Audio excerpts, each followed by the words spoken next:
Hop, allez, je vais tapoter, Donc aujourd'hui, partager. voilà, c'est ça. On est à 1003. Si on peut tapoter jusqu'à 5000, comme ça on est OK pour démarrer. Pendant ce temps-là, je vais résumer un petit peu ce qu'on a pu voir.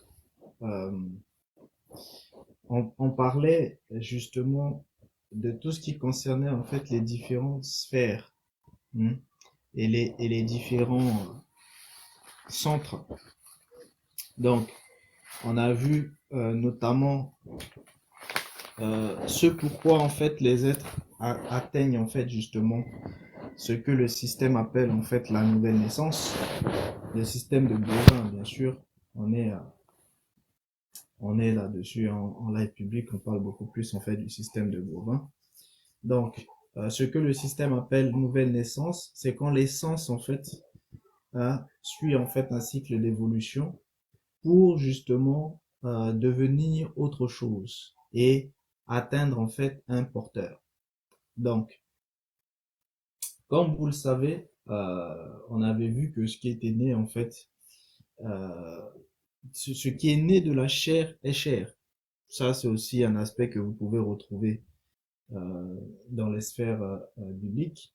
Donc, et Selim Aissel vous a bien expliqué, hein, comme ce que je vous explique en fait depuis, c'est que euh, avant il y avait des, euh, des transmutations, mais à partir de la mort.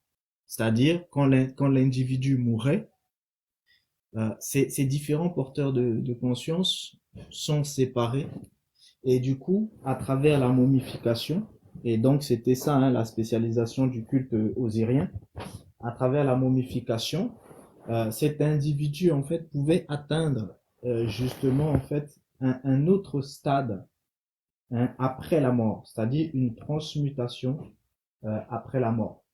Et ceux qui avaient accès en fait à ces types de transformations, c'était des gens élitistes, c'est-à-dire c'était des personnes qui étaient choisies pour pouvoir subir en fait certaines initiations pour atteindre des niveaux. Et c'est comme ça que vous retrouviez par exemple des grands initiés en fait en Égypte qu'on appelait en fait les prêtres du Naos.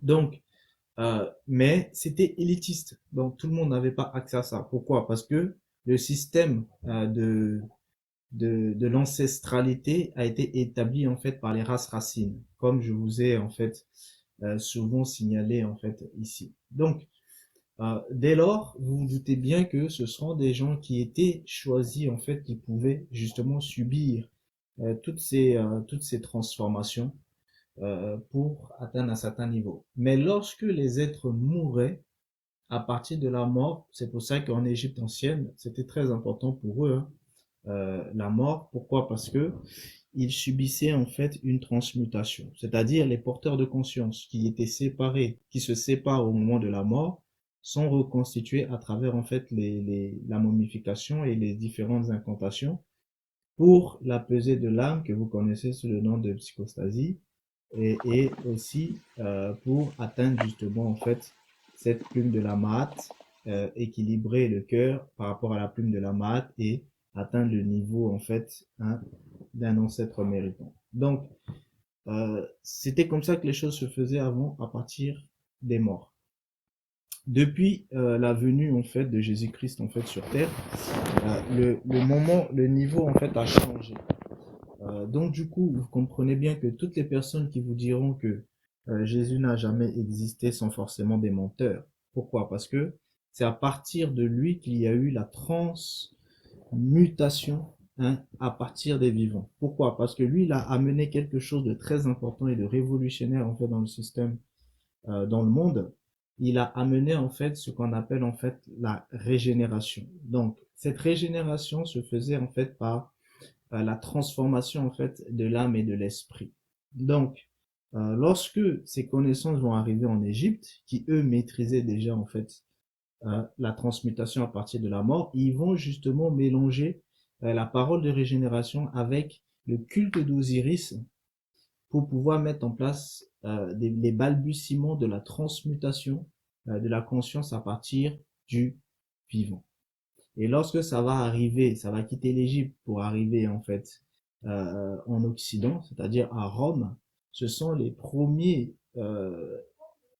personnes qui ont pratiqué en fait la gnose, qui vont justement être à la base de cet aspect-là. Or, les premiers gnostiques, vous le savez, ce sont tous ceux que vous allez connaître leurs descendants en tant que les Rosicruciens et les théosophes et autres avec d'autres sphères telles que la franc-maçonnerie en allant et puis ainsi de suite, et vous retrouvez aussi le christianisme romanisé, etc., etc. Et tous les autres vont justement suivre ce process pour installer en fait les transmutations à partir des morts, vu que la parole de génération va se transmettre un peu partout, et justement la transmutation de conscience à travers en fait les transformations en fait égyptiennes vont aussi se transmettre un peu partout, et du coup vous allez retrouver des transmutations de conscience un peu partout.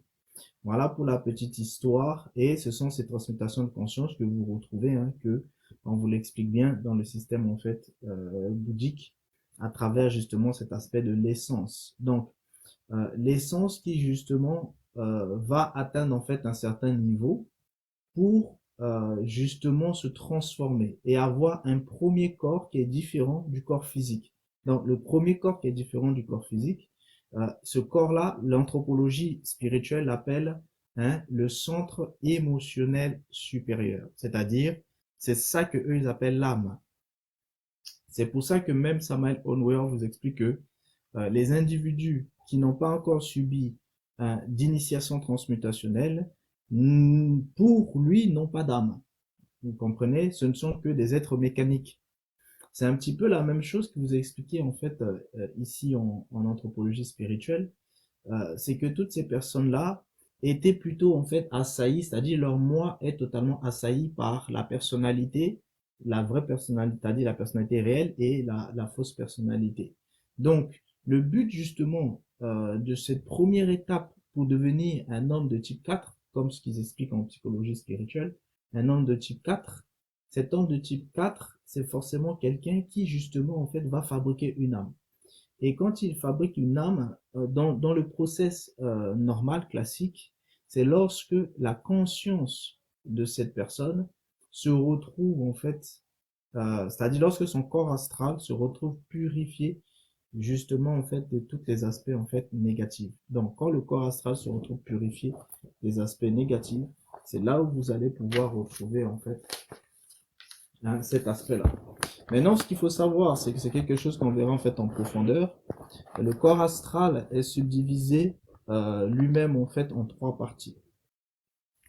Ça, j'en parlerai en fait tout à l'heure. Dans ce corps astral purifié des émotions négatives, euh, gardez bien cet aspect d'émotion, parce que plus tard, quand on entrera aussi en fait en profondeur, vous allez comprendre l'importance, quand on parlera des sphères éthériques, vous allez comprendre l'importance hein, des émotions. Comment les émotions interagissent justement en fait à l'intérieur de tous ces aspects-là. Dans ce premier corps, c'est ce centre émotionnel supérieur, c'est-à-dire ce que vous connaissez comme étant en fait le corps astral purifié des émotions négatives. Ce que vous connaissez aussi comme étant en fait un initié, tout simplement. Un initié, c'est une âme autre, hein, c'est-à-dire c'est cette essence-là qui va aller dans ce premier porteur de conscience, c'est-à-dire qui va aller dans le corps astral purifié. Voilà. C'est de ça dont il est question. Quand on vous parle en fait maintenant du deuxième niveau, il s'agit en fait hein, que cette personne devienne hein, un esprit de vie. Donc à ce niveau-là, il y a aussi un certain nombre de choses qui vont se faire. Hein. Donc vous avez une transformation ici en fait au niveau de toutes les forces contenant en fait dans le corps éthérique et le centre sexuel. Et du coup, ça va s'appeler maintenant en fait le centre intellectuel en fait supérieur ou le troisième corps. Mais pour atteindre ce troisième corps-là, il faut qu'il y ait une transformation des forces de vie, c'est-à-dire des forces issues à l'intérieur en fait hein, du corps éthérique, c'est-à-dire aussi le centre sexuel.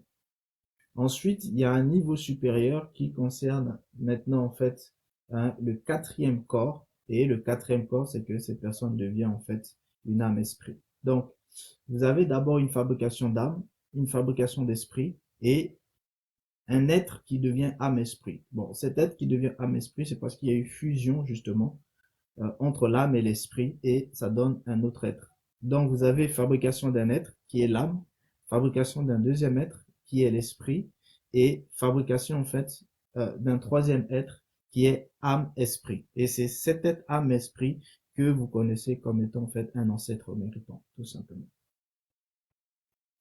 Donc voilà, c'est pour ça que pour ça, il faut que les deux centres supérieurs soient reliés, c'est-à-dire qu'il y ait en fait une fusion entre l'âme et entre l'esprit. Mais quand on parle de l'âme ici, il ne s'agit pas du véritable âme, donc vous devez comprendre. Parce que dans le système bovin, l'âme se trouve en fait au niveau du corps astral.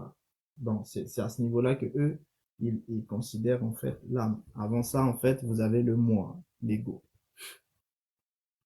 Donc, voilà un peu pour faire une petite euh, intro. C'était un petit rappel, hein, résumé de ce qu'on a pu voir pour que vous puissiez repartir sur de bonnes bases. Bon, je pense on a bien tapoté. Donc, on va pouvoir en fait entrer dans le vif de notre sujet pour comprendre exactement en fait ce qu'il en est.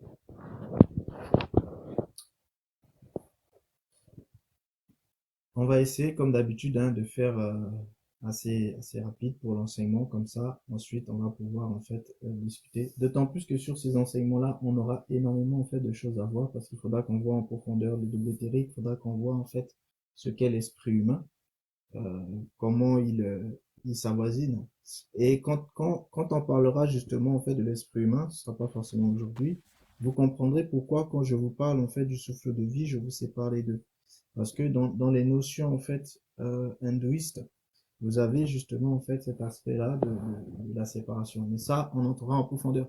Et c'est à ce moment-là, vous comprendrez en fait quel est le problème de l'humanité. C'est-à-dire, quel est le problème de la création? Le problème principal de la création, c'est l'opposition entre l'esprit humain et l'esprit divin. C'est de ça en fait dont il est question et l'esprit humain s'est retrouvé en fait à s'opposer en fait à l'esprit divin.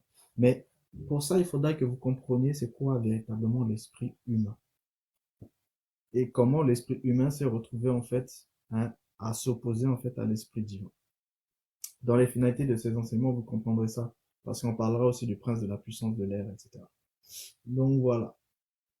Ce qu'il faut savoir, c'est que dans ce monde, euh, c'est-à-dire ce monde en fait de matière, hein, on travaille toujours sur les bases de Selim Aïssel. Voilà. Quand on est sur les enseignements, on travaille sur des bases hein, d'auteur du système en fait bovin. Et du coup, en fait, je vous précise certaines choses et je vous explicite en fait d'autres. Euh, Si jamais il y a des choses qui sont pas très, voilà, je recadre, mais euh, voilà, le but, c'est que vous compreniez un petit peu ce que expliquent justement ceux qui sont là en fait dans le système. Merci beaucoup pour le cadeau. Donc, comme vous le savez, nous vivons dans un monde de matière. Et dans ce monde de matière, l'humanité, bien sûr, a chuté en fait un jour. Et c'est pour ça qu'il faille que l'humanité puisse retrouver en fait sa sphère en fait d'excellence. Donc, vous avez différents mondes. Vous avez les mondes terrestres, vous avez les mondes des planètes, les mondes solaires et les mondes d'au-delà du monde solaire. Et ces mondes-là, on parle ici du système bovin. Comme je vous ai dit, le système bovin est un système mental. Voilà, le système bovin n'est pas le véritable système de la création. C'est une création à l'intérieur de la création. Bon, cette création à l'intérieur de la création, c'est celle dans laquelle tout le monde vit et c'est celle que tout le monde pense comme étant en fait la véritable création. Donc, c'est important de la comprendre pour pouvoir savoir aussi ce qu'il en est. C'est une création hein, en elle-même. C'est une création qui régit toute votre vie en fait en réalité. Pourquoi? Parce que cette création, elle est non seulement cosmique, mais elle est aussi microcosmique. Donc, ça fait que l'aspect cosmique fait que elle s'est superposée en fait par rapport à la création en fait normale, la création naturelle, véritable. Mais l'aspect microcosmique fait que vous vivez ça en fait en vous, mais pas que vous, hein. Toute la création vit ça en elle. C'est pour ça que vous avez cet aspect macrocosme et microcosme de ce système en fait mental. Ça veut dire concrètement quoi? Ça veut dire que en réalité, euh, là où vous êtes, vous vivez dans un système, euh, en fait de création qui est normal, mais vous êtes aussi en même temps dans un système de création qui est virtuel. C'est ça en fait le macrocosme. Et vous vivez aussi en même temps hein, des réalités véritables, naturelles en vous. Et ça, c'est tout ce qui concerne en fait votre âme, votre esprit, etc. Vos différents porteurs de vie. Mais vous vivez aussi des réalités qui sont euh, virtuelles, illusoires, mentales. Et ça concerne en fait cet aspect du microcosme qui vit en fait en réalité en vous. Donc, ce n'est pas que vous êtes le microcosme, c'est que le microcosme vit en vous. Mais le problème, c'est que beaucoup de gens se sont apparentés en fait au microcosme. Donc, à partir du moment où vous vous apparentez à une chose, vous vous unissez avec, donc ils deviennent le microcosme. Et du coup, pareil, certains ont fait plus que s'apparenter au microcosme, certains se sont transmutés pour devenir le microcosme. Donc, et c'est de tout cela dont il est question. Et c'est de tout cela dont on parle pour que les uns et les autres comprennent de quoi il est question. Donc, quand on vous parle en fait des différents mondes ici, c'est-à-dire le monde terrestre, le monde des planètes, le monde solaire et le monde en fait au-delà du solaire, il s'agit justement en fait du système du macrocosme. D'accord? Quand on vous parle en fait de karma, de dharma, le dharma qui est justement cet aspect en fait de loi cosmique, on est bien dans le macrocosme. Voilà. Donc, pareil pour le karma, parce que, et on va le voir en fait, les différentes sortes de karma, on va le voir en fait pendant ce live en fait d'aujourd'hui. Et comme on l'avait aussi vu, ces échelles en fait de monde, justement au fur et à mesure que les uns et les autres montent, ils peuvent y avoir accès à travers certaines lois, etc. Tout ce qui concerne le corps terrestre, c'est régi par la loi justement en fait. Il y a 48 séries de lois qui régissent en fait justement ce monde terrestre. Et ce que vous devez savoir aussi, c'est que il y a une loi principale, hein, qui est la loi de la mort. Et c'est pour ça que tout ce qui est terrestre meurt. C'est-à-dire tout ce qui est dans cette dimension-là, terrestre, voit forcément en fait la mort. Maintenant, quand on arrive au niveau astral, c'est-à-dire au niveau en fait des planètes, voilà, c'est-à-dire au niveau des initiés, si vous voulez, euh, quand on est à ce niveau en fait astral, il y a une autre loi qui va être prééminente, c'est-à-dire la loi du karma. Donc, quand on vous parle du karma, la loi du karma ne régit pas ceux qui sont au niveau en fait du monde terrestre. La loi du karma concerne ceux qui sont en fait au niveau en fait hein, du monde en fait des planètes, c'est-à-dire ceux qui ont atteint un niveau au moins d'hommes de type 4. C'est eux qui sont régis par la loi du karma. Les autres en dessous sont régis par une loi qui s'appelle en fait la loi de l'accident ou la loi du hasard. Donc quand on vous parle du hasard, le hasard existe pour les hommes numéro 1, 2, 3. Mais pour les autres, le hasard n'existe pas parce qu'ils ne sont pas régis par le hasard, ils sont régis par la loi du karma. Mais par contre, ceux qui sont en dessous sont régis par la loi du hasard. Donc, les initiés sont régis par la loi du karma. Ceux qui ne sont pas initiés, ici on parle d'initiation transmutationnelle. On ne parle pas des autres initiations. Je vous l'ai dit, les vraies initiations, elles sont transmutationnelles. Hein. Quand une initiation n'est pas transmutationnelle ou transformationnelle dans le système commun, c'est pas réellement en fait une initiation. D'accord? Donc ici, on parle des initiations qui vous changent véritablement en fait votre être. Ça, c'est ce qu'on appelle les initiations transmutationnelles pour le système de bovins. Et chez les ovins, ce sont des initiations transformationnelles. D'accord? Donc, ici, comme je vous l'ai expliqué, ceux qui sont justement initiés dans le système de bovin, ils sont sous la loi du karma.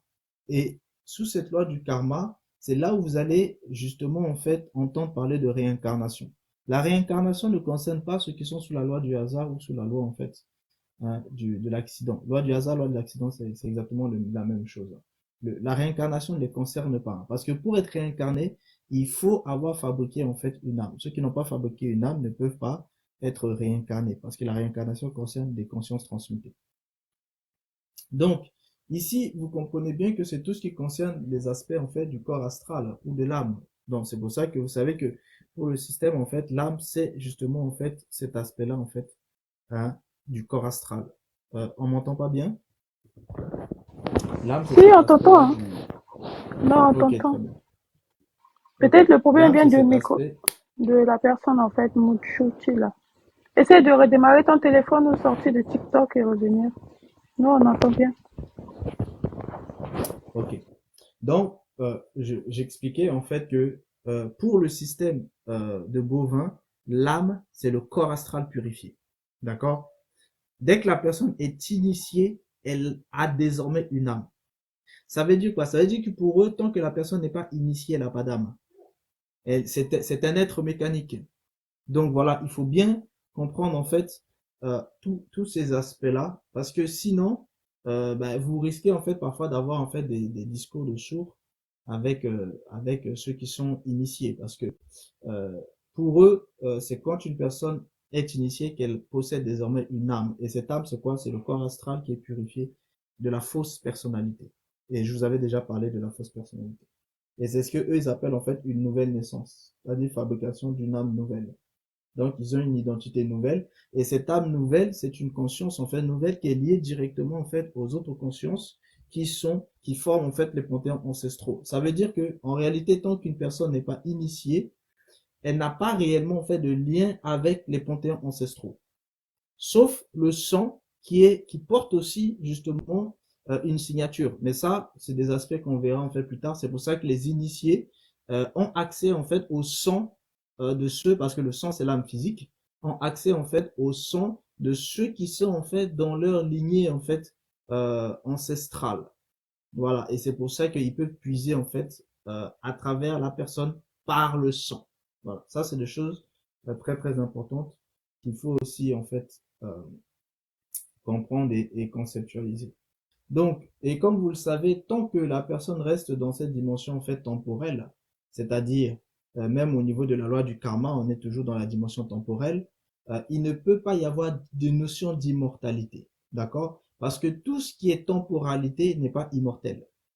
Voilà. La temporalité, c'est tout ce qui est mortel. Donc, tout ce qui est du niveau de la quatrième dimension est mortel. C'est pour ça que les corps éthériques ont accès à la quatrième dimension, hein, parce que les corps éthériques, en fait, sont mortels.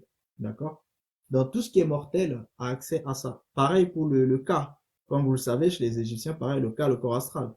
Ce sont en fait des aspects, justement, qui eux aussi sont mortels. Donc, c'est pour ça que chez les Égyptiens, vous aviez 3 porteurs de conscience immortels et 4 qui sont mortels, c'est-à-dire le corps physique, le corps vital, le corps astral, qui est le cas, et le cœur spirituel. Tout ça, ce sont des porteurs de conscience qui sont mortels, d'accord? Donc, eux tous ceux qui sont mortels ont accès justement, en fait, hein, sont régis par la dimension temporelle, ils sont régis par le temps. Donc, quand vous atteignez la vie du temps, bon ça c'est des notions un peu plus quantiques, mais quand vous atteignez cette cinquième dimension, c'est là où vous rentrez dans la sphère de l'immortalité. C'est pour ça que dans le système de Bovin, la cinquième dimension, il vous l'appelle la dimension de l'éternité. Et c'est la même que vous connaissez comme le monde des ancêtres. C'est la même que vous connaissez aussi comme étant le paradis ou le nirvana. Vous voyez? Donc, en réalité, c'est pour ça que je vous ai dit que dans le système de Bovin, tout est identique. C'est-à-dire, même les croyants religieux du système de Bovin, ceux qui se disent religieux, institutions entre guillemets, chrétiens, musulmans, etc., eux tous, en fait, le paradis dont ils parlent, c'est la cinquième dimension, c'est-à-dire c'est le monde des ancêtres. C'est exactement la même chose, hein. Donc, en réalité, que vous soyez musulman, bouddhiste ou vaudouisant, si dans votre process, vous atteignez en fait la cinquième dimension, ben, vous atteignez en fait exactement le même monde. Sauf que cette cinquième dimension, elle est subdivisée selon des panthéons ancestraux différents. Voilà. Donc, il y en a qui seront dans le panthéon ancestral, en fait, des âmes esprits vaudouisants, d'autres qui seront dans le panthéon ancestral des âmes esprits musulmans, etc., chrétiens, etc., bouddhistes, etc., etc. C'est comme ça que les panthéons ancestraux sont subdivisés. Mais au final, en fait, c'est le même système, c'est le même monde, c'est pour arriver, en fait, au même résultat. Mais dans le système ovin, quand on parle de paradis, ça n'a rien à voir avec ça. Voilà. Donc, vous devez bien comprendre que c'est totalement distinct. Ce que vous devez aussi savoir, c'est que quand les grands initiés sont justement à ce niveau solaire, c'est-à-dire le niveau du troisième corps, les grands initiés sont à ce niveau-là. Les bodhisattvas sont au niveau d'au-delà en fait du monde solaire. Donc, c'est ceux qui ont atteint en fait un autre niveau de corps, le quatrième corps, dans les âmes esprits. Donc, c'est pour ça que ceux-là, en fait, ils ne se réincarnent plus, hein, les bodhisattvas, parce qu'ils ne sont plus sous la loi du karma. Donc, tous ceux qui ont atteint le troisième et le quatrième corps sortent justement de la loi du karma. Ils ne sont plus dans cette notion de loi du karma. Ça, il faut le savoir. La loi du karma régit la temporalité.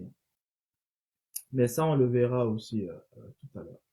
Donc, et bien sûr, cette âme va devenir en fait une étincelle divine, puis un feu sacré. Bon, ça, c'est des choses dont on avait déjà vu jadis. Ce que vous devez savoir, c'est que quand on parle de la notion de récurrence, donc ce qu'il faut savoir, c'est que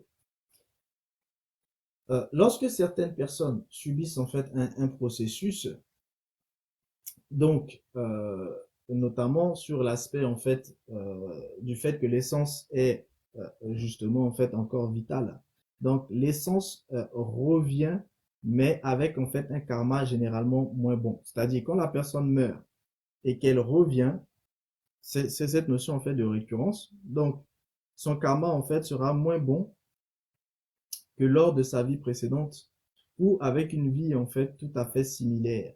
Donc c'est ce qu'on appelle en fait la récurrence, c'est-à-dire euh, la personne va revivre à peu près les mêmes choses.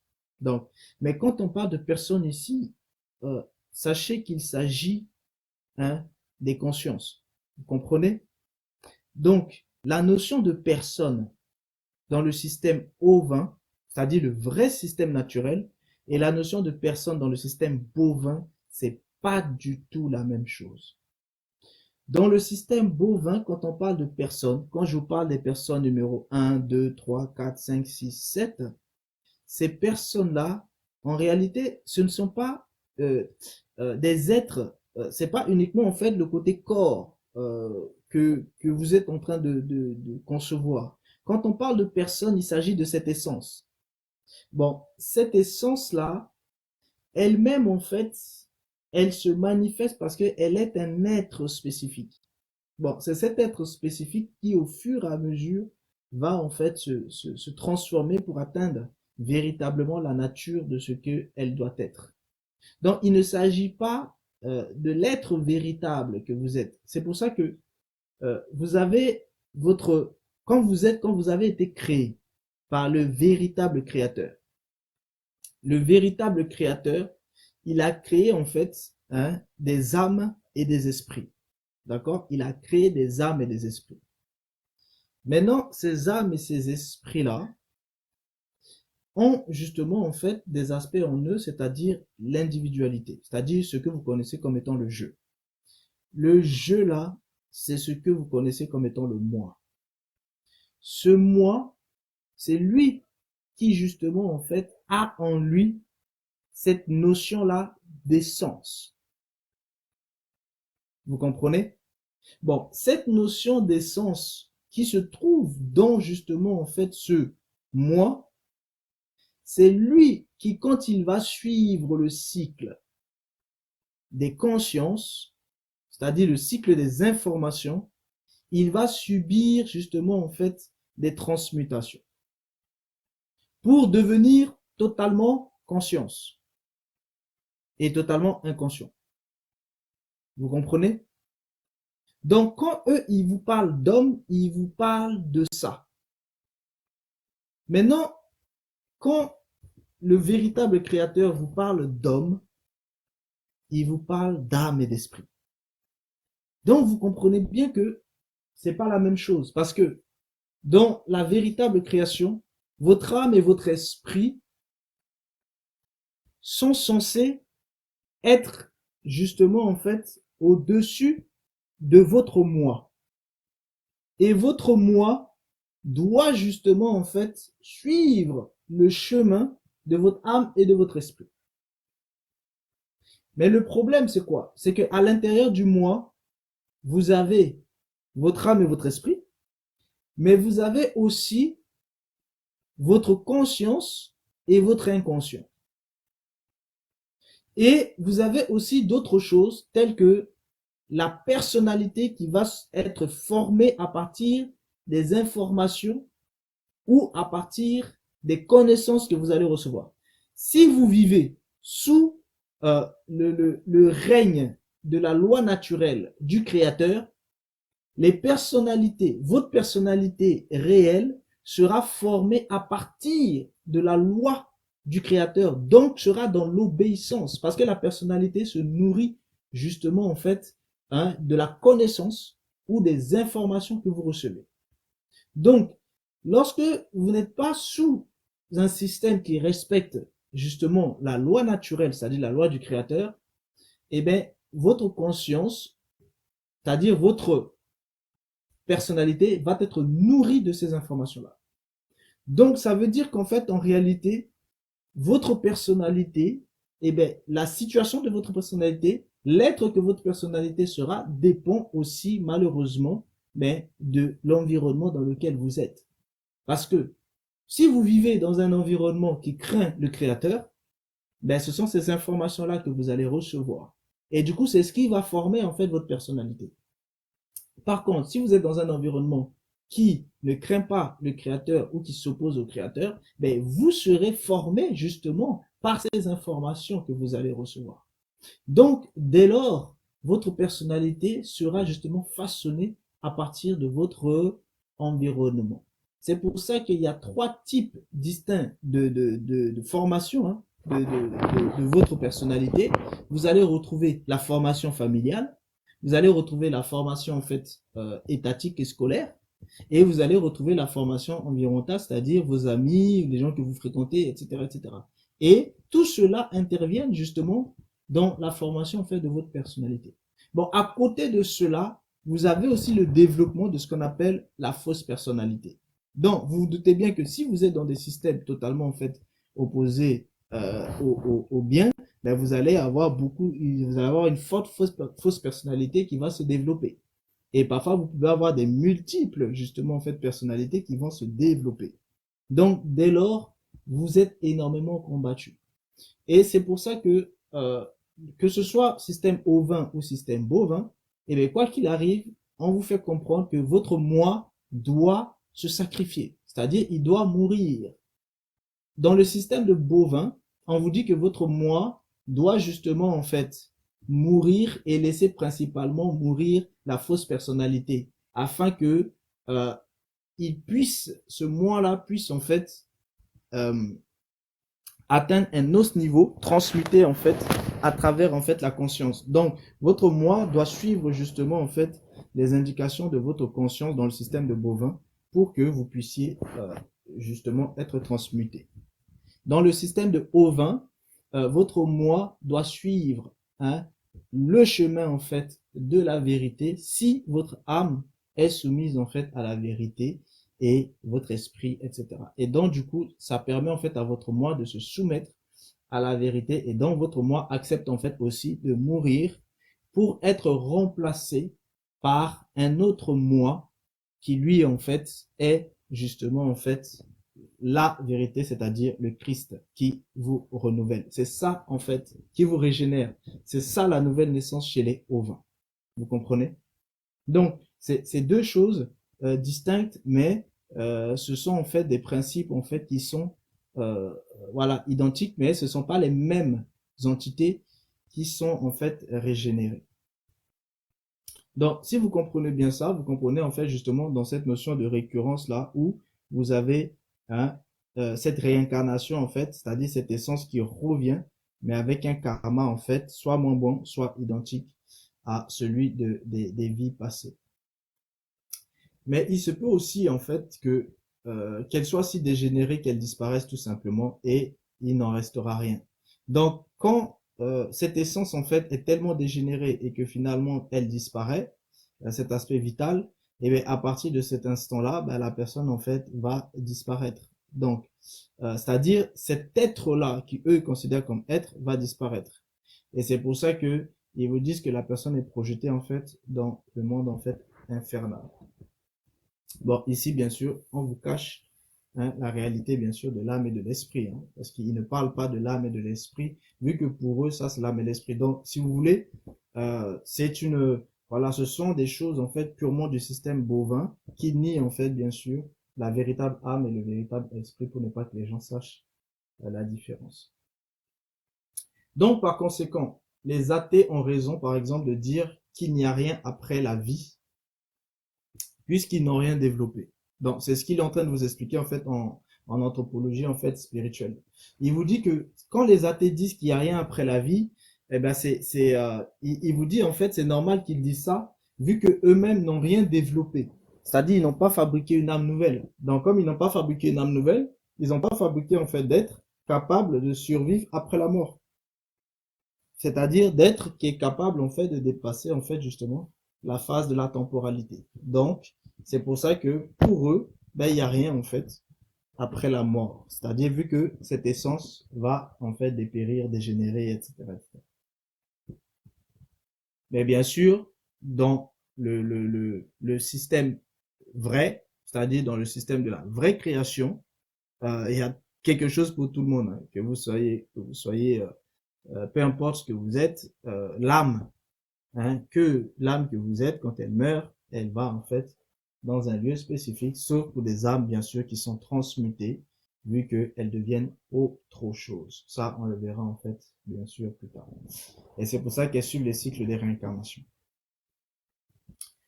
Donc, il ne peut y avoir quelque chose après la vie que si l'on a développé en soi une dimension de nature supérieure, donc non liée à la Terre. La mécanique humaine fonctionne bien sans qu'il soit besoin de faire quoi que ce soit de spécial. Mais l'autre niveau nécessite de fournir en fait des efforts. Il faut garder son immortalité, la mériter. Ici, c'est un aspect très important. En fait, vous devez comprendre que dans le système de bovin, tout est une question de mérite. C'est pour ça qu'on vous dit, par exemple, dans le système du karma, on vous dit qu'il faut faire des efforts. Si vous ne faites pas des efforts, vous devrez en fait compenser vos karmas à travers les souffrances. Donc, ou vous faites des efforts et du coup, c'est votre volonté qui a choisi de faire des efforts, ou vous ne faites pas des efforts et du coup, en fait, ce sera forcé et vous subirez en fait, bien entendu, vous subirez en fait des souffrances pour justement pouvoir régler les problèmes karmiques.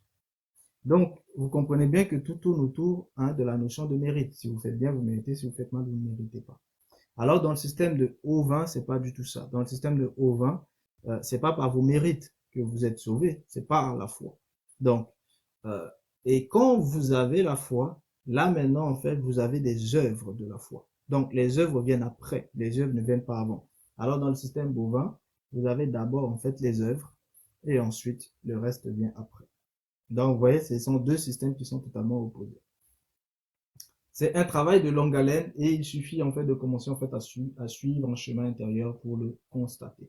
Donc, dès que les gens commencent à suivre un chemin intérieur, ils voient tout de suite que finalement, ça demande beaucoup de mérite, ça demande beaucoup de travail. Donc, voilà.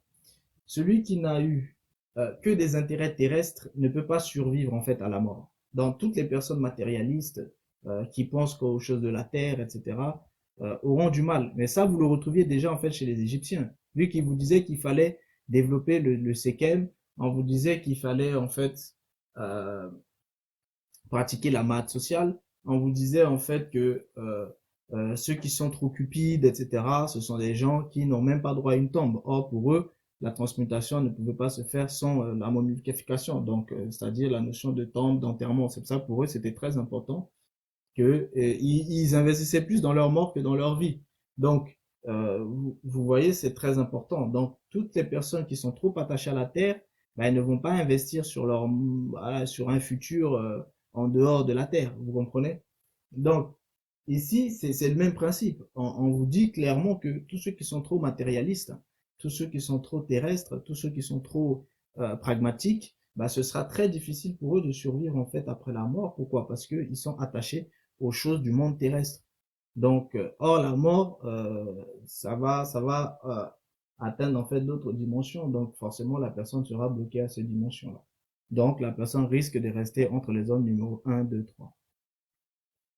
Puisqu'il n'y a rien en fait à rien développé en lui pour suivre, qu'il puisse survivre.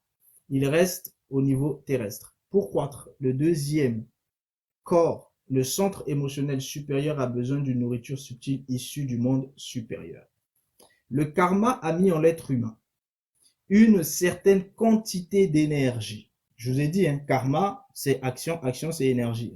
Et ça, même en physique quantique, vous le voyez. Hein. L'action, la physique quantique c'est physique, c'est-à-dire action, l'action physique, et puis quantique, c'est la quantification de l'action physique. Donc, et l'action physique, c'est l'énergie. Hein. C'est pour ça qu'on vous dit la physique quantique des champs, donc la physique quantique des énergies. Donc, l'action, c'est l'énergie. Ça, il faut bien comprendre. L'action, c'est l'énergie. Donc, le karma, c'est l'énergie. Ça, on l'avait vu aussi. Hein. C'est l'action, c'est l'énergie. Donc, justement, le karma, en fait, a mis en l'être humain, en fait, une certaine quantité, en fait, d'énergie, c'est-à-dire une certaine quantité de karma, issue du monde planétaire ou astral. Mais elle ne suffit pas pour évoluer. Cette autre énergie est nécessaire. Et elle est à la fois de nature supérieure, issue d'un troisième monde, c'est-à-dire le monde cellulaire. Enfin, le monde, je dis le monde cellulaire, le monde solaire. Le but de l'essence est de créer le deuxième corps qui survit à la mort. La façon d'atteindre ce but est différente selon chacun, mais les principes sont les mêmes pour tous. Arrêter de faire du mal et appliquer en fait les lois de l'amour. Arrêter d'être ignorant et stupide et s'efforcer de comprendre. Arrêter d'être paresseux et de s'enfermer seul chez soi et commencer à agir pour le bien des autres. Nécessité des religions et des écoles initiatiques, hein, les raisons ésotériques.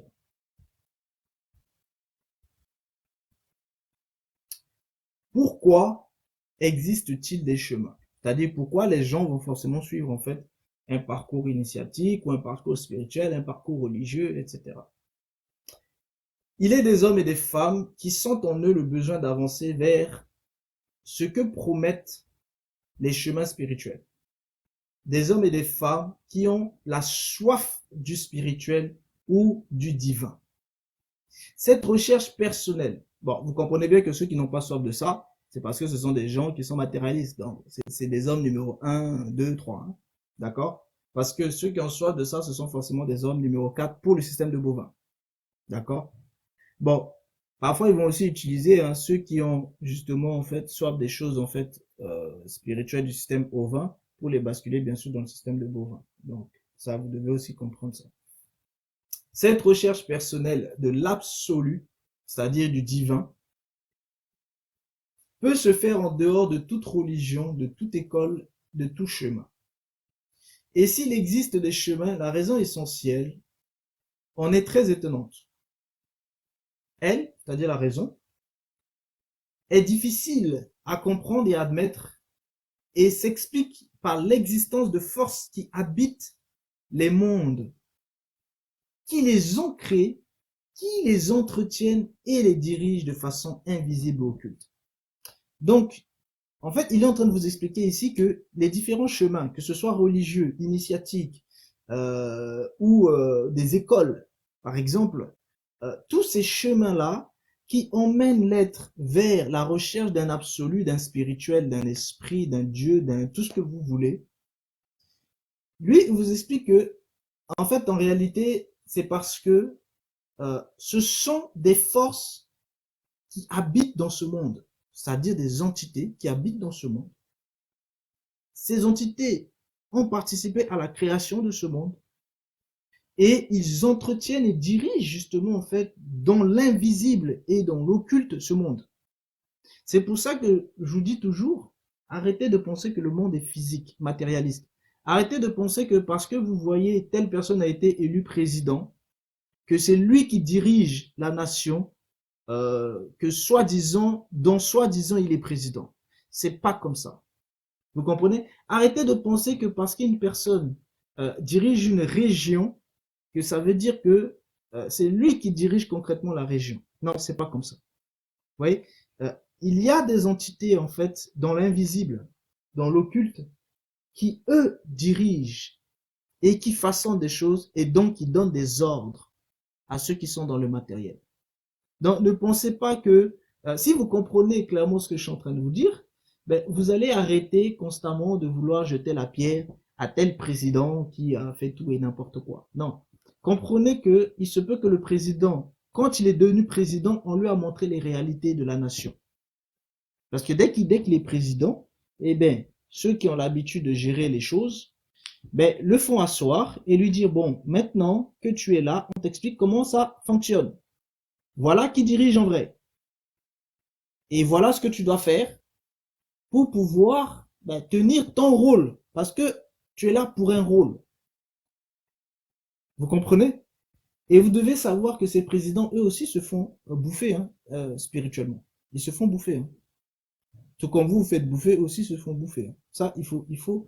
Et d'ailleurs, vous le voyez bien, quand ils deviennent présidents, ils vieillissent tous d'un coup. Donc, sachez qu'ils sont consommés tout comme le reste du peuple est consommé. Et sachez que ils n'ont pas réellement en fait le pouvoir. Hein. Le pouvoir appartient en fait aux entités spirituelles et ce sont ces entités spirituelles là qui règnent. Eux, ils ne font que, ce sont que des instruments si vous voulez.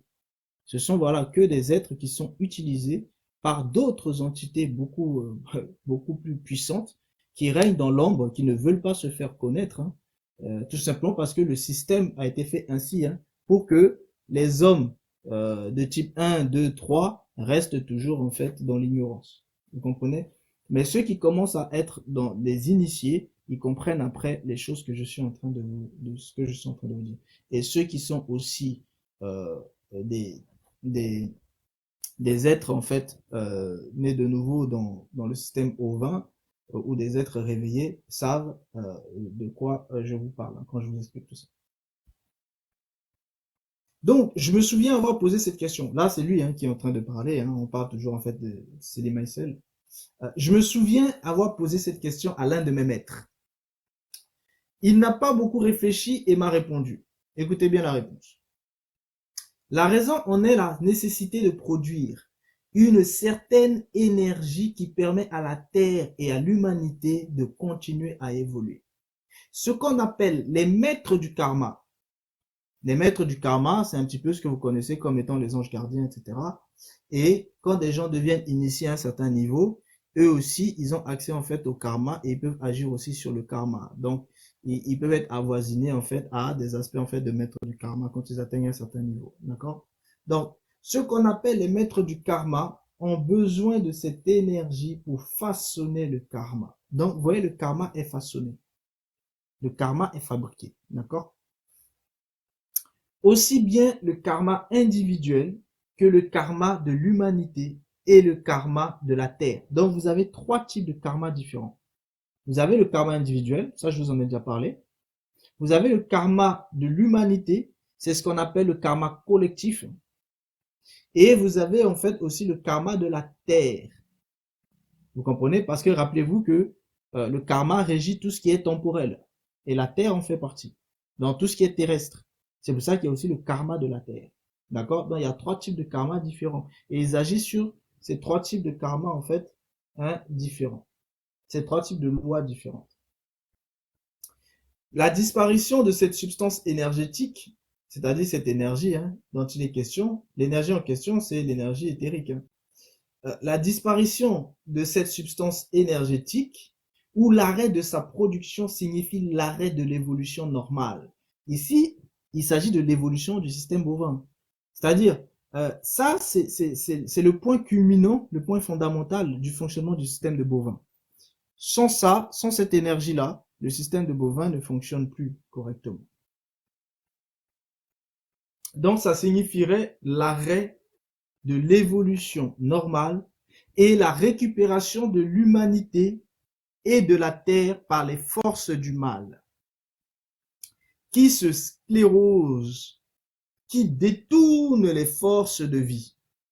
Donc, pour eux, les forces de vie, c'est cette énergie-là, hein, voilà, issue, voilà.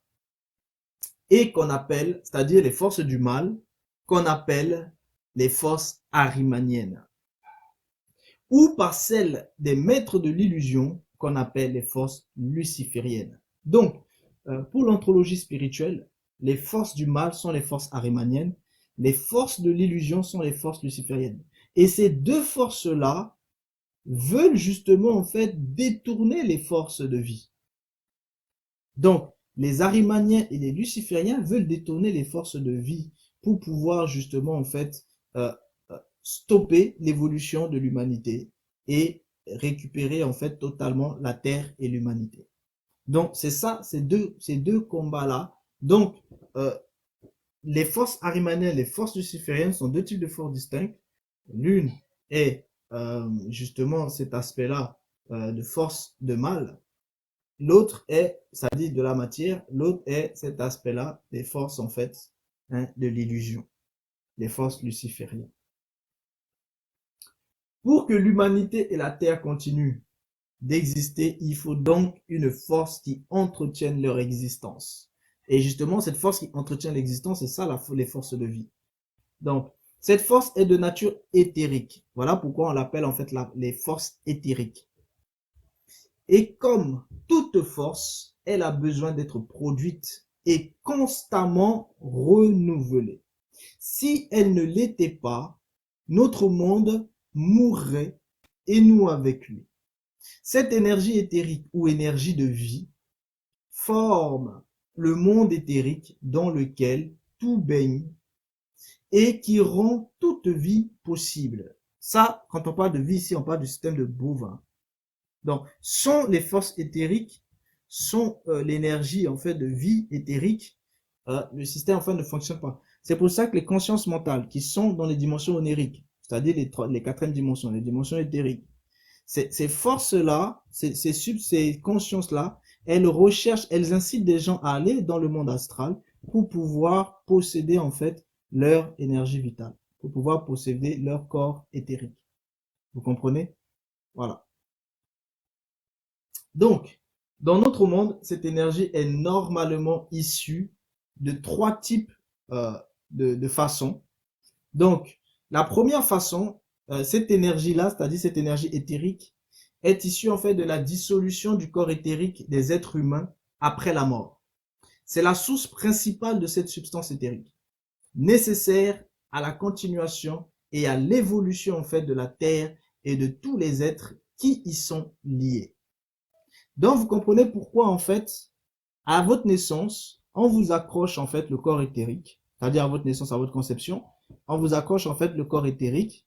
Pourquoi? Parce que quand vous allez mourir, le corps éthérique en fait va se dissoudre, et quand il va se dissoudre, bien sûr, quand on vous l'accroche à vous, le corps éthérique va se nourrir en fait de votre véritable vie, hein. Donc, comme elle se nourrit de votre véritable vie, c'est-à-dire de votre âme et de votre esprit, donc elle sera suffisamment en fait alimentée. Et quand vous mourrez, tout ce qu'elle aura emmagasiné en fait en elle va justement en fait, boum, hein, se disperser dans le système éthérique, dans les dimensions éthériques, et ça constitue en fait les vies qui permettent en fait au système en fait de vivre. Est-ce que vous comprenez un petit peu l'élevage en fait à ce niveau-là, hein? Donc, on accroche les corps éthériques en fait sur vous à la conception. Ces corps éthériques-là, ces substances éthériques vont justement, en fait, ce sont des porteurs, hein. Ils vont collecter votre vie pendant toute votre vie. Ils vont collecter votre vie, votre véritable vie. Ils vont la collecter. Et quand vous mourrez, et bien pendant que eux vont se dégénérer, ce qu'ils auront collecté vont se disperser dans les dimensions moléculaires, dans les dimensions éthériques. Et c'est ce qui constitue en fait, hein, l'apport, la constitution principale, les sources principales en fait hein, de la constitution de ces énergies en fait éthériques. Donc, c'est la source principale hein, de cette substance éthérique nécessaire à la continuation et à l'évolution de la Terre et de tous les êtres qui y sont liés. La deuxième source d'énergie éthérique est issue de tous les actes liés à la foi véritable. Celui qui croit porte cette force en lui. Cette force, cette foi, attention, c'est-à-dire ici il s'agit de la magie. Hein. Donc quand eux ils vous parlent ici de foi là, comprenez bien qu'il s'agit de la magie. C'est pas la véritable foi. Hein. Vu que la véritable foi c'est au niveau de votre âme et de votre esprit. Là. Quand votre âme et votre esprit ont atteint un certain niveau, vu que la foi est encore au-dessus de votre intelligence, au-dessus de votre sagesse. Donc, cette foi, c'est-à-dire cette magie, hein, en réalité c'est une magie vu que c'est lié en fait à l'éther, rappelez-vous, qui contient la tolérance et l'amour. La foi du fanatique n'est pas une foi véritable. Pour le système de Bovin, la foi du fanatique n'est pas une foi véritable. Parce que le fanatique, vous doutez bien qu'il va se retrouver soit dans les forces arimaniennes, soit dans les forces lucifériennes. D'accord? Mais la foi véritable dont il est question ici, c'est celle qui alimente en fait les forces éthériques. Hein. D'accord? Donc, vous comprenez bien que pour eux, la vie normale, ça concerne en fait les forces éthériques. Hein. D'accord? Donc, qui contient en fait la tolérance et l'amour, donc a presque en fait complètement disparu parce qu'elle n'est plus adaptée à la conscience de l'homme d'aujourd'hui. Effectivement, aujourd'hui, les hommes sont beaucoup plus arimaniens ou lucifériens que éthériens. Voilà. Pour que vous compreniez un petit peu l'état du monde et pourquoi le monde en fait va totalement en fait exploser. Parce que les forces arimaniennes et lucifériennes sont devenues extrêmement puissantes et les forces en fait éthériques qui sont ces forces de vie qui maintenaient en fait le système sont de plus en plus faibles. Et c'est d'ailleurs pour ça que les forces arimaniennes et lucifériennes font tout pour que les gens quittent les dimensions en fait de cette foi-là, parce que c'est celle-là qui nourrit en fait les forces éthériques. D'accord? D'où en fait ils sont en train de détruire un petit peu les religions, etc. Hein. Donc vous comprenez un peu la chose. Parce que cette foi-là, dont il est question ici, c'est ce qui nourrit, c'est ce que vous retrouvez dans les religions. Hein. C'est ce que vous retrouvez dans toutes sortes de foi, parce qu'ils combattent toutes sortes de religions, hein, que ce soit le bouddhisme, l'hindouisme, le vaudouisme, les pratiquants du Fa, etc. C'est toute forme de croyance qu'ils combattent parce que la croyance là justement, c'est ce qui constitue, c'est une source de constitution hein, de l'énergie éthérique. Donc, quand vous croyez en fait en toutes ces choses-là, hein, vous transmettez de l'énergie en fait éthérique et c'est une énergie qui va constituer en fait ça. En gros, vous transmettez en fait une forme de vie et c'est cette forme de vie-là qui constitue en fait cette énergie. Mais bien sûr, de nos jours, il y en a de moins en moins vu que les gens croient de moins en moins. Donc voilà. Donc, une autre raison en est qu'il faut sur Terre des gens qui apprennent à développer une volonté libre. Donc la troisième façon de constituer en fait l'énergie éthérique, hein, c'est à travers le développement en fait de la volonté libre, qui apprennent à développer l'individualité. Mais vous allez comprendre ici quand on parle d'individualité de quoi il est question. Or, ne peut vouloir que celui qui est complètement libéré de toutes les pulsions, de tous les conditionnements venant de son éducation, de ses désirs, de ses sentiments. Voilà pourquoi dans les pratiques en fait de yoga, ils vous font en fait vous détacher d'un certain nombre de choses, de vos désirs, de vos éducations, de vos sentiments, etc. Pour que vous atteigniez ce niveau-là, c'est-à-dire le niveau pour développer en fait, une volonté, hein, qu'il considère libre, c'est-à-dire libre de quoi? Libre des conditionnements et des pulsions. C'est de ça dont il est question. Une volonté libre des conditionnements et des pulsions. Et à l'intérieur des conditionnements, vous retrouvez l'éducation, les désirs, les sentiments, etc., etc. Donc, le chemin initiatique doit mener en fait à cette libération. Du moins à la maîtrise des pensées, des émotions, des paroles, des actes mécaniques qui rend libre et permet en fait de vouloir réellement. Donc, c'est ça en fait cet aspect de vouloir, hein, cet aspect de volonté, ouais. C'est pas la volonté tournée vers les désirs, C'est pas la volonté tournée vers votre éducation, vers vos sentiments, vos émotions, etc. Non, non. C'est une autre forme de volonté hein, qui est abstraite, en fait, qui est dans laquelle, en fait, vous enlevez déjà tous ces aspects-là. Et donc, vous doutez bien qu'il faut éliminer tout ce qui concernait, en fait, des choses de la fausse personnalité. Parce que, déjà, pour se développer, voilà, faut enlever ces aspects de la fausse personnalité dans le système de Beauvoir. Vouloir réellement constitue la troisième source de production d'énergie éthérique. D'une volonté libre naissent les forces qui entretiennent le monde. Des actes conscients et volontaires. C'est pour ça qu'ils vous parleront toujours d'actes conscients et volontaires. C'est-à-dire, vous devez être conscient de ce que vous faites et vous devez le faire parce que vous avez voulu le faire. Ouais. Donc, c'est très important, en fait, ces deux aspects-là. Des actes conscients et volontaires au service, en fait, d'une cause juste ou d'un idéal spirituel produit cette énergie-là. Voilà. Dans des actes conscients et volontaires, quand c'est au service d'une cause juste ou d'énergie, en fait, ou d'un idéal, en fait, spirituel, ça va permettre justement hein, cette, euh, de produire cette énergie-là. Lorsque la substance éthérique n'est pas produite en qualité, en quantité suffisante, les forces du karma sont obligées de créer des situations capables de la produire. Donc, si jamais ces trois façons ne se font pas normalement, eh bien, les forces du karma vont devoir y remédier. Donc, pour y remédier, ils vont créer des situations capables de produire justement cette énergie. Et ce sont des situations très pénibles pour l'humanité puisqu'il s'agit de provoquer la mort d'un grand nombre de personnes. Donc ici, vous êtes en train de comprendre pourquoi le monde est constamment en guerre, pourquoi il y a des guerres constamment partout. Eh bien, c'est pour de la production énergétique. Donc, telle est la véritable cause des guerres, mais pas seulement des guerres, des épidémies, des cataclysmes et des grandes catastrophes.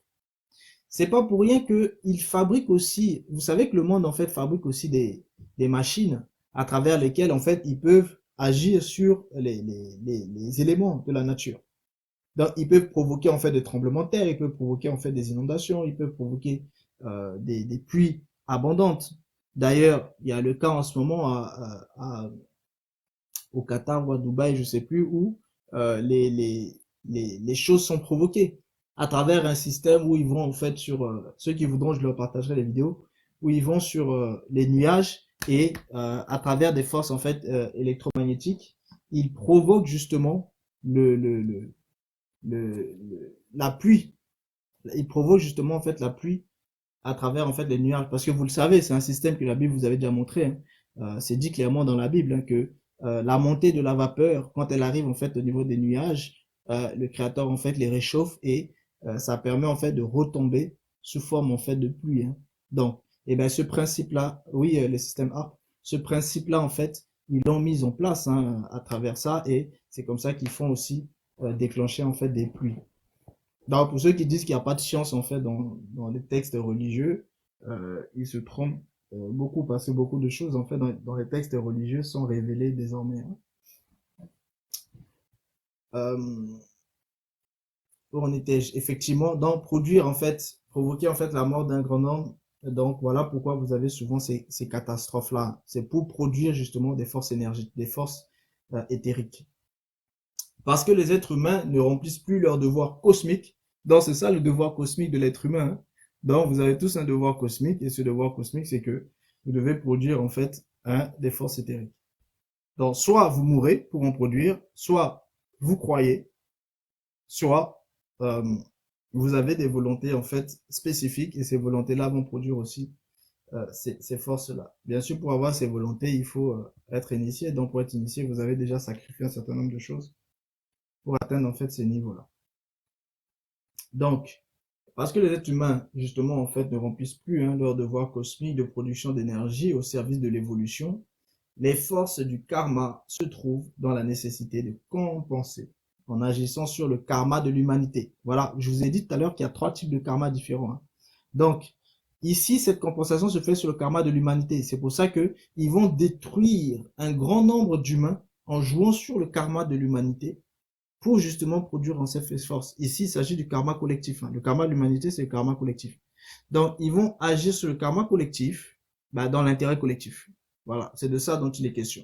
Donc, on décide que, allez, Hiroshima, on balance une bombe, beaucoup de gens vont mourir, ça va produire beaucoup de forces éthériques, mais parce que c'est le bien de l'humanité. On décide qu'il faut faire mourir, en fait, des enfants au Congo, parce que ça va produire, on décide qu'il faut faire mourir des enfants en Centrafrique, on décide qu'il faut faire mourir des gens, en fait, en Ukraine, parce que ça va produire.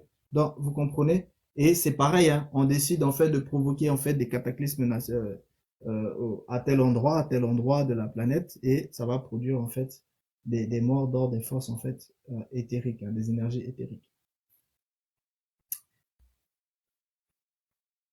Donc voilà, un autre moyen, un autre moyen également utilisé par les forces du karma est de multiplier les incarnations. Donc pour remédier à ça, vous avez non seulement les guerres et les cataclysmes naturels, les catastrophes naturelles, etc., mais aussi la multiplication en fait des incarnations. Donc, plus il y a d'êtres humains qui naissent, plus il y aura en fait des corps éthériques.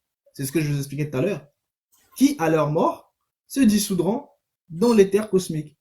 Donc voilà pourquoi on vous parle toujours de natalité, de mortalité. C'est pas uniquement à un niveau humain pour dire oui, voilà, votre nation risque de disparaître parce que vous faites plus beaucoup d'enfants. Non, non, non, c'est pas ça.